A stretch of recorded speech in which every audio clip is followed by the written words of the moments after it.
मुलाकात हुई। उसके बाद आप उनके घर पहुंचे। 9 साल बाद ये मुलाकात, 2013 में वो बीजेपी चले गए। हमने कभी आपको उसके बाद इस तरीके से 9 साल बाद हुई है तो शुभ बात है। 90 साल हाँ, तो ये नवरात्रि से पहले हुई, अच्छी बात है कि कैसी मुलाकात थी सर, और बड़े अर्थ निकाले जा रहे हैं मुलाकात में। कोई ऐसे अर्थ निकालने की आवश्यकता नहीं है, बहुत सामान्य सी मुलाकात थी। उन्होंने मेरे स्वास्थ्य के विषय में पूछा। मैंने कहा कुछ इन्फेक्शन होता है नहीं इसमें, जब से कोरोना हुआ तब से। तो उन्होंने कहा कि मेरे पास इन्फेक्शन की जो है शहद से लेकर के एक आध चीज़ें हैं। वो मेरे घर भिजवाना चाह रहे थे, नहीं मैंने कहा। और क्या बात हुई सर इसके अलावा कोई राजनीति से करके? क्योंकि हमने देखा कि उत्तराखंड की राजनीति बड़ी बदल रही है लगातार, बहुत सारी बातें भी चल रही हैं। आपके जेहन में क्या कुछ नहीं बदला है। अब जो है एक सामान्य सी बात थी, राजनीति पर कोई बात नहीं। हाँ, ये जरूर हुआ कि हमने थोड़ा सा चटनी पर बात की, थोड़ा सा मेथी के अचार पर बात की, थोड़ा सा उत्तराखंडी पकवानों पर बात की, कैसे उनको वो किया जाए। थोड़ा सा हमने कहा कि शहद इत्यादि के कई तरीके की वैराइटीज हैं शहद की, विशेष तौर पर पद्म का शहद है और दूसरे कई शहद हैं जो अमृति ही है।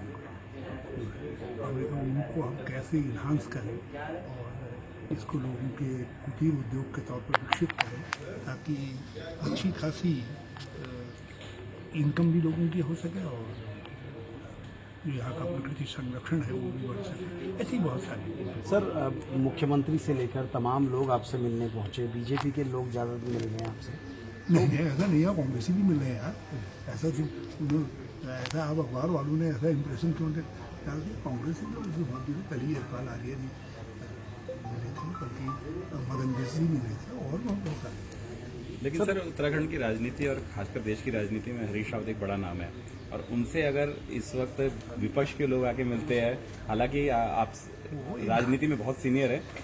रणभूमि में आपने देखा होगा, महाभारत में भी जो है जब कोई घायल योद्धा होता था तो उसको देखने पहुंचते थे शाम को। मैं घायल योद्धा हूँ, यदि कुछ लोग उनको देखने आ जा रहे हैं तो उसमें कयास लगाने की कोई ज़रूरत नहीं है। उनमें से कोई व्यक्ति ऐसा नहीं है बेचारा जो नमक मिर्च ला करके डाल रहा हो। वो सब लोग जो है एक घायल योद्धा के साथ अपनी भावनाएं, संवेदनाएं, और एक घायल योद्धा जिनको उनकी पार्टी ने बहुत राइटली पुरस्कृत किया है, मुझे बड़ा अच्छा लगा। मुख्यमंत्री जी, उनके साथ मैंने थोड़ा सा ऐसे घाव कैसे रखते हैं वो बांटा, क्योंकि मैं पुराना अनुभवी हूँ, वो नए नए थे। सर, आपने लगातार दूसरी बार तारीफ की है सीएम की, आपको क्या पसंद आ रहा है? उनका फैसले लेने का स्टाइल पसंद आ रहा है? नहीं, या आपको कुछ चीज़ें ऐसी हैं जो मौलिक थी, जिनको त्रिवेंद्र सिंह जी गलती कर रहे थे। त्रिवेंद्र सिंह बहुत अच्छे चीफ मिनिस्टर हो रहे थे, मगर उन्होंने कुछ चीज़, उनको पता नहीं वो किस घड़ी में कौन उनके सलाहकार थे, अब वो 2 पेंशन वाला और भी बहुत सारे ऐसी चीज़ें थी जो बुनियादी तौर पर हमने आम आदमी के लिए की थी, उन्होंने वो कर रहे हैं। अब जैसे पर्यावरण वाला है, जब मैं मुख्यमंत्री बन करके आया था, मैंने पर्यावरण मित्रों का 1000 मानदेय बढ़ाया था। इनमें तो बड़ी कंजूसी की है, 500 बढ़ाया है, लेकिन बढ़ाया तो सही ना। तो कोई व्यक्ति यदि कुछ ऐसा कर रहा है जो उल्लेखनीय है और प्रशंसनीय है तो करना चाहिए। कल मुझे बड़ा अच्छा लगा जब मैंने सुबह सुबह पढ़ा कि वृद्ध लोगों को, महिला और पुरुष दोनों को, पति पत्नी दोनों को पेंशन मिलेगी। मन में सावस निकला, लेकिन जैसे आगे बढ़ा तो पता चला कि कुछ पदों को जो है 3 साल से जो खाली पड़े हुए हैं उनको मृत घोषित करने का षड्यंत्र पूरा हो गया है। तो मैं एकदम उस पर अपनी कड़ी टिप्पणी भी की है, नहीं बल्कि 2-3 दिन में उपवास पर भी रखी है। सर, हालांकि ये सवाल वैसे तो आपसे नहीं है, लेकिन फिर भी मुख्यमंत्री जी को अब उपचुनाव लड़ना है, क्योंकि आप भी मुख्यमंत्री रहते हुए उपचुनाव लड़े थे। आपको क्या लगता है मुख्यमंत्री को कैसी सीट से चुनाव लड़ना चाहिए? मैदान से लड़ना चाहिए, पहाड़ से लड़ना चाहिए, कहाँ से? कोई टिप्पणी नहीं करना चाहूँगा, क्योंकि मैं विरोध पक्ष का हूँ, तो मैं तो ऐसा ही रास्ता बताऊँगा जहाँ से भटक जाए। तो इसलिए इसमें मैं न राय दूंगा न मेरी वो राय मानेंगे।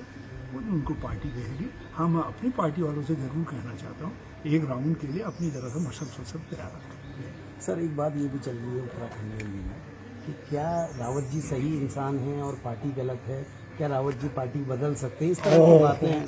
अब बुढ़ापे में क्या खाक है, ऐसा कुछ नहीं, कहीं कुछ नहीं है। हमने बड़ी बड़ी प्रलोभन और बड़ी बड़ी चीज़ें ठुकराई हैं, हमने इसलिए थोड़ी ठुकराई हैं सब चीज़ें जो है, और फिर हम निराश होकर के नहीं हटते। सर आपने कहा और कि ये कोई बल्कि ढीले सिक्कस न समझे जमाना हमको। देखिए तो आगे क्या समय आता है, लेकिन कई चीज़ें ऐसी होती हैं उसमें समय की प्रतीक्षा करनी पड़ती है। आगे क्या करूँगा उसके लिए समय की प्रतीक्षा। सर कांग्रेस आपको ऐसा नहीं लगता थोड़ा सा गंभीर नहीं हो रही है? नेता प्रतिपक्ष सदन चला गया, बिना नेता प्रतिपक्ष के अध्यक्ष का चुनाव नहीं है, बिखरा हुआ है संगठन। गंभीरता को दर्शाता है।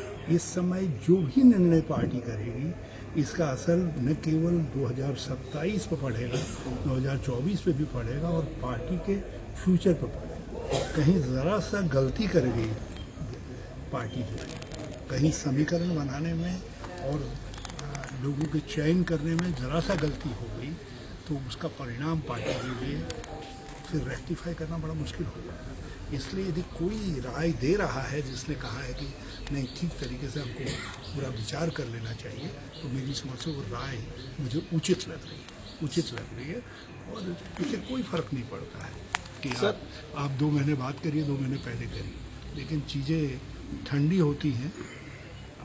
कभी कभी बहुत ज़्यादा गर्म खाने से पेट काल से खराब हो जाता है। इस समय वैसे ही चुनाव हारे हुए हैं, यदि गरम गरम करेंगे और गरम गरम ऐसे निर्णय करेंगे तो हो सकता है उससे आगे चीज़ें खराब हो। सर मुख्यमंत्री जी ने कहा